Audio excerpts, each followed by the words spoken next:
Semester 4 के लिए आज का विषय है मुगल कालीन मनसबदारी व्यवस्था। मुगल सैनिक तथा नागरिक सेवाओं का संगठन मनसबदारी प्रणाली पर आधारित किया गया था। इस प्रणाली का स्वरूप सैनिक था। अकबर ने मनसब प्रणाली को संगठित किया था। अकबर का उद्देश्य सैनिक सत्ता का केंद्रीकरण करना था। मनसबदारी प्रणाली द्वारा समस्त सैनिक शक्ति को अकबर ने अपने हाथों में केंद्रित कर लिया था। मनसबदारी प्रणाली से ही अकबर ने शक्तिशाली केंद्रीय शासन व्यवस्था की स्थापना की। अकबर द्वारा मनसबदारी प्रणाली आरंभ की गई। अकबर ने 1566 में सवार पद की स्थापना की थी। अकबर का उद्देश्य था कि प्रत्येक अधिकारी को कितने सैनिक रखने हैं यह राज्य द्वारा सुनिश्चित होने चाहिए और उस अधिकारी की कार्यकुशलता के आधार पर उसकी पदोन्नति होनी चाहिए। इस प्रकार अकबर के प्रारंभिक वर्षों तक जागीरों की वही प्रणाली चलती रही जो पहले की थी। मनसबदार को दो पद दिए गए, पहला जात पद और दूसरा सवार पद। जात पद से मनसबदार की व्यक्तिगत स्थिति तथा वेतन निश्चित होता था और सवार पद से उसका उत्तरदायित्व निश्चित होता था। आईने अकबरी में अबुल फजल द्वारा 66 मनसबों का उल्लेख किया गया है और मनसबदारों की 33 श्रेणियों का उल्लेख मिलता है। सबसे छोटा मनसब 10 सवारों का था और सबसे बड़ा मनसब 10,000 का था। 5,000 से ऊपर के मनसब केवल राजकुमारों को दिए जाते थे। बाद में अकबर द्वारा राजकुमारों को 12,000 का मनसब दिया गया। अकबर के शासन के अंतिम वर्षों में अन्य व्यक्तियों के लिए सर्वोच्च मनसब 7,000 हो गया था। जहांगीर के काल में राजकुमारों का सर्वोच्च मनसब 40,000 तथा शाहजहां के समय में 60,000 हो गया था। एक ही मनसब 3 श्रेणियों में विभाजित था। यह श्रेणी उसके सवार पद से निर्धारित होती थी। अगर सवार पद आधे से कम होता था तो उसे तृतीय श्रेणी का मनसबदार माना जाता था। सम्राट के द्वारा मनसबदारों की नियुक्ति, पदोन्नति, पदच्युति की जाती थी। वह सम्राट के प्रति उत्तरदायी होता था। मनसब का किसी प्रशासनिक पद से संबंध नहीं होता था। सम्राट किसी भी मनसबदार को किसी भी पद पर नियुक्त कर सकता था। मनसब मुगल सेना में वरीयता के आधार पर होता था। सभी मनसबदार अपने सैनिकों की भर्ती स्वयं करते थे, लेकिन इस संबंध में उसे सैनिक विभाग के नियमों का भी पालन करना पड़ता था। मनसबदार को 2 प्रकार के वेतन दिए जाते थे। पहला उसके व्यक्तिगत वेतन होता था जो उसके जात पद से निश्चित होता था। इसमें वह उन खर्चों को भी दिखाता था जो मनसबदार यातायात के लिए पशुओं तथा गाड़ियों को रखता था।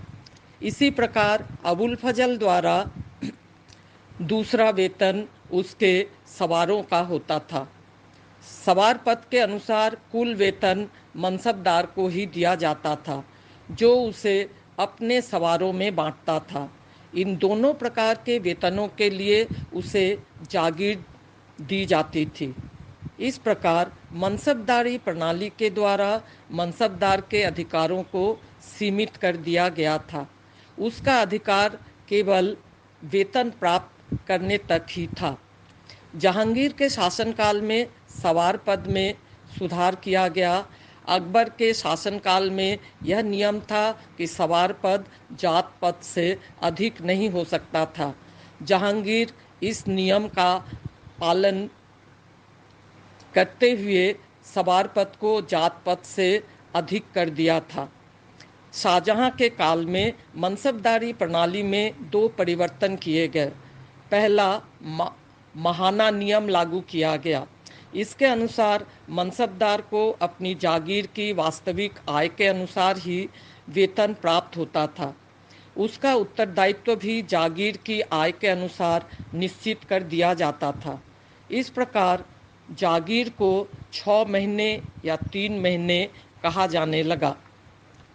इसके अनुसार दूसरा परिवर्तन अनुपात का था। यह 1/3, 1/4 और 1/5 का नियम था। इसके अनुसार अगर मनसबदार उत्तर में नियुक्त था और उत्तर में ही उसकी जागीर थी, तो उसे सवार पद के 1/3 सवार रखने पड़ते थे।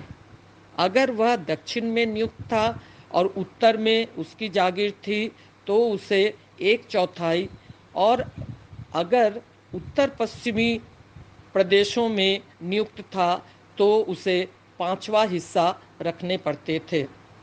वास्तव में ये परिवर्तन यथार्थ स्थिति के कारण करना आवश्यक हो गया था।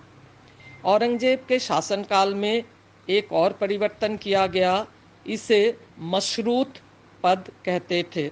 इसके अनुसार योग्य मनसबदारों को जब किसी महत्वपूर्ण पद या अभियान पर नियुक्त किया जाता था, तो अस्थायी तौर पर उसके सवार पद में मशरूत वृद्धि भी कर दी जाती थी।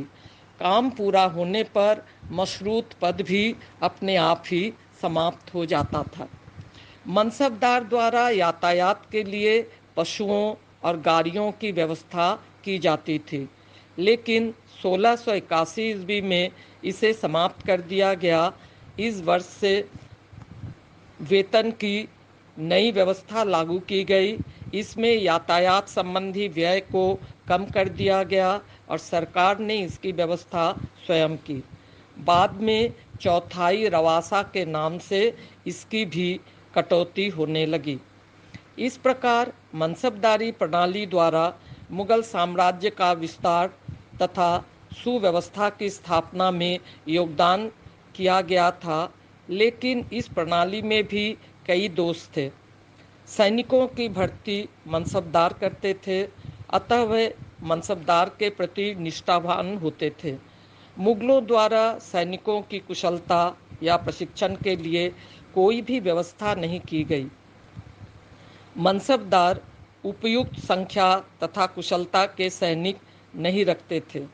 मनसबदारों की ईर्ष्या और द्वेष के कारण उसमें सहयोग संभव ही नहीं था। मनसबदार सैनिकों को पूरा वेतन और समय पर वेतन नहीं देते थे। मनसबदारों की संख्या इतनी अधिक हो गई थी कि उन्हें जागीरें नहीं मिल पाती थी और राज्य की आय का अधिकांश उन पर ही व्यय हो जाता था। लेकिन इतना दोष होते हुए भी यह अवश्य ही मानना पड़ेगा कि इस प्रणाली ने मुगल साम्राज्य के विस्तार तथा प्रशासन में महत्वपूर्ण योगदान किया था, और मनसबदारी प्रणाली जो अकबर के समय से शुरू हुई, वह प्रणाली औरंगजेब के काल तक बनी रही और इसमें शासन में महत्वपूर्ण सुधार आया।